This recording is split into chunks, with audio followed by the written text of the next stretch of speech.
guys, what's up? It's Mildred, and welcome back to... I'm not gonna be able to do this, literally. I just want to film a video. That's literally it. Hey guys, what is up? It's Mildred, and welcome back to the channel. If you're not yet subscribed already, you know what to do. Go hit that button down there. Right down there. That's right. Today I have another video for you guys. Like always, what's freaking new? I don't know about you, but I think this quarantine has taken like most of my creativity and most of my want and desire / motivation to do anything, and just completely ran out the door with it. Today, this is going to be a fun little video where I'm just going to try and attempt to re-spark that. I know that's kind of dumb sounding, but I just feel like it's something that I've kind of been lacking in myself. I don't know really how to describe it, but just to like sit down and do something fun that involves like drawing, painting, or just creating something random. So a trend that I noticed on YouTube and also kind of on Pinterest is a lot of people are taking just their normal Polaroid cameras and they're painting the whole entire thing, or they're like decorating it. I think that concept is cool and all, but I kind of think it defeats the purpose of buying a nice camera and just painting it up and gunking it up. Because if you think further on down the road, that paint is going to be crusty, it's going to be gross, and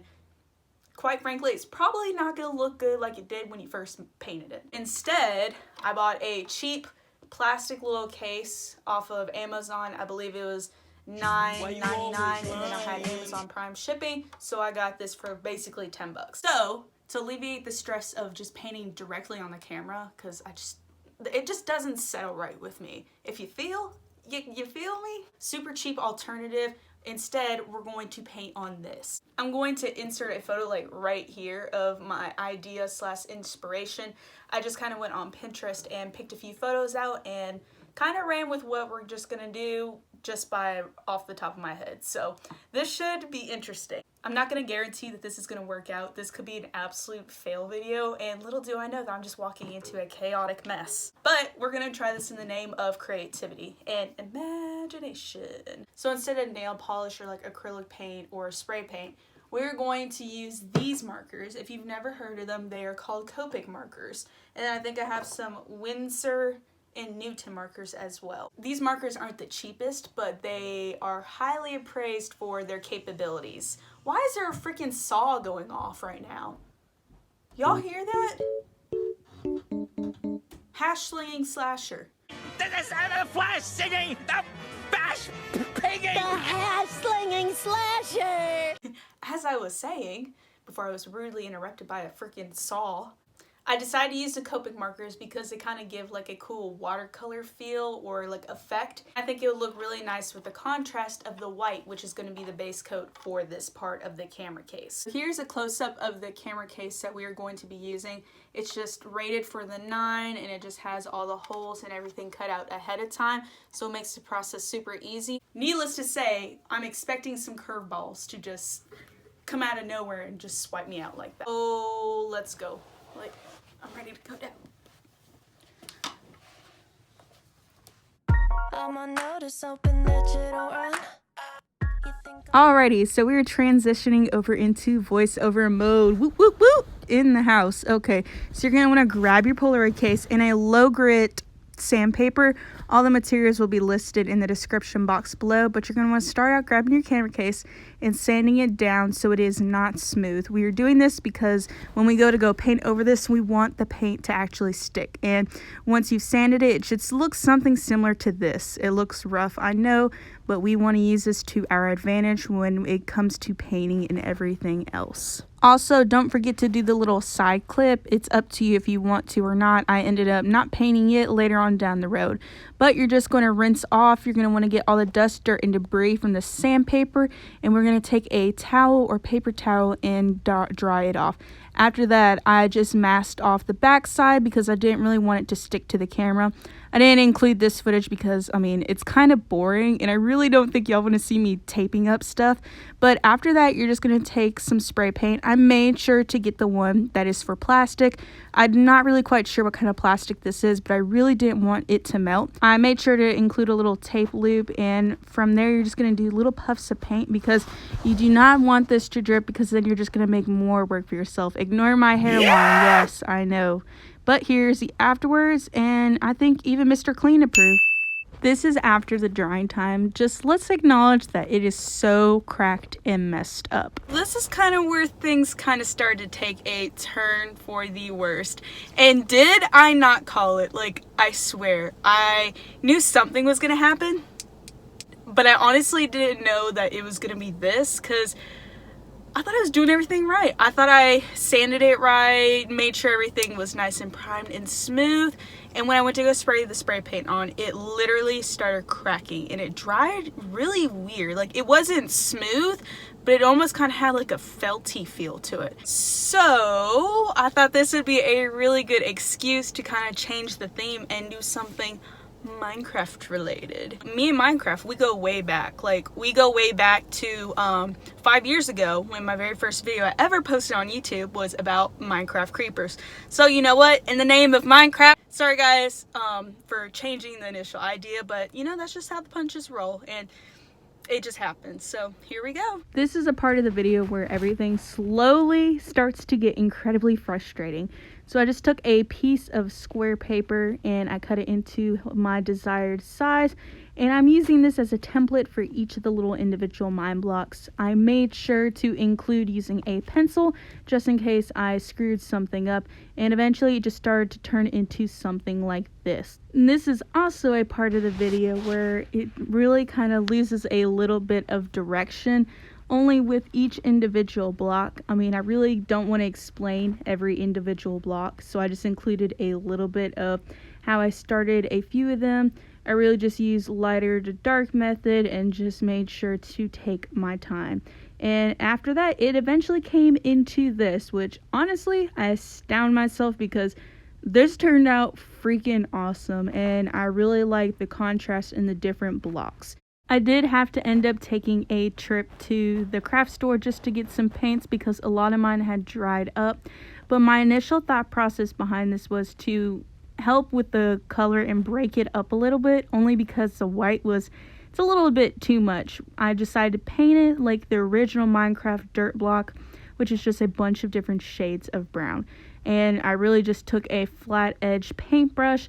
I think it gave a good angle of precision when it comes to making them not square, but uniformly square, because I mean, you gotta think, you're making a lot of these, so it's just probably best to make it easier for yourself.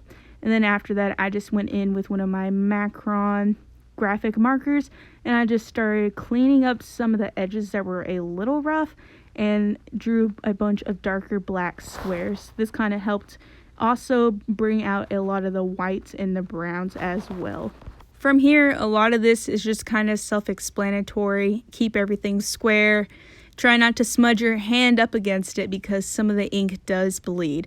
But I actually think the hardest part, which I did not include on film as well, was actually trying to put on the clear coat, which proved to be incredibly hard, only because the Copic markers are an alcohol based and I was worried about them running like crazy.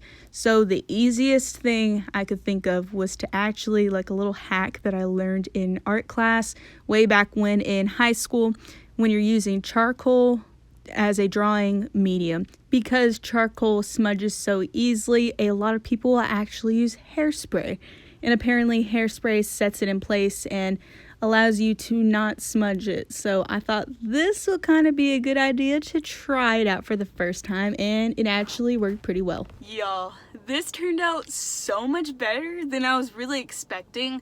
Some of the ink smeared off a little bit when I was putting the top coat on, but overall,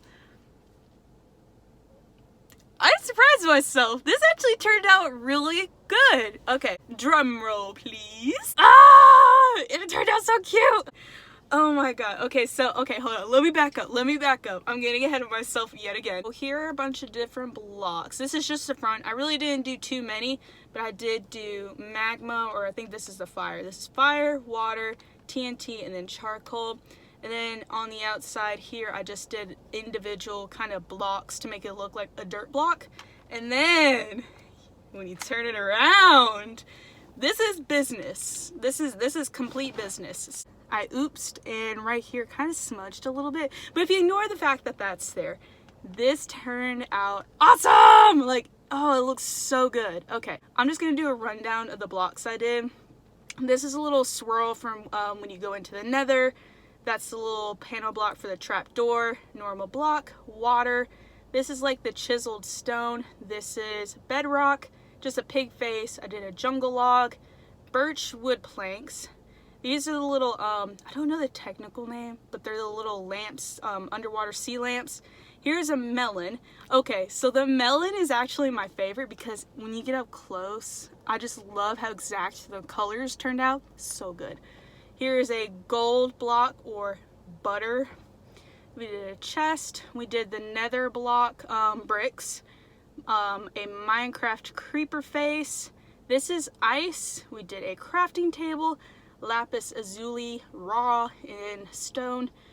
Jungle block. Magma mushroom. I think this one was supposed to be like the carpet or the felt, and it kind of turned out a little weird, but you know what? Who's to hate? I think overall it looks pretty good. And then last but not least, we have our birch block. Oh, I know I haven't posted a video in almost 3 weeks. This one has taken a long time to film. Not really too bad to edit. It's just trying to find the motivation, and kind of had a little bit of a block when I was creating this. I had a loss in the family. That was a lot. I know it was just my dog, but you know what? That was my baby girl. On top of it, I also started classes, and y'all know how summer classes are. They literally take their foot, or just pretend this is a foot. They literally take their foot and they shove it up your butt. That's how hard some of these classes are over the summer. So I've been just trying to dedicate myself to. I am going to still upload. They're just not going to be as often just because of the sake of school and your girl trying to get them A's. If y'all like this video, please comment, like, and subscribe. Also hit that little notification bell at the top. And I've also noticed a lot of people have actually been getting Polaroid cameras, and I think this is so awesome. I didn't really think like some of my videos would influence people so much to go out and buy a Polaroid camera, or not even the Polaroid camera, but like a Fuji Instax Mini. A lot of people say they're getting them at Walmart or they're getting them at Michael's, and I think that's crazy. Like, I really do. So if y'all do have photos you would like to share, trust me, I would love to see them. So just follow me on Instagram. I'll tag it right here below so you can send me videos or photos, whatever you want. I just really like the idea that people are actually trying it out. I'm done rambling, so I'll see you guys in the next video. Bye!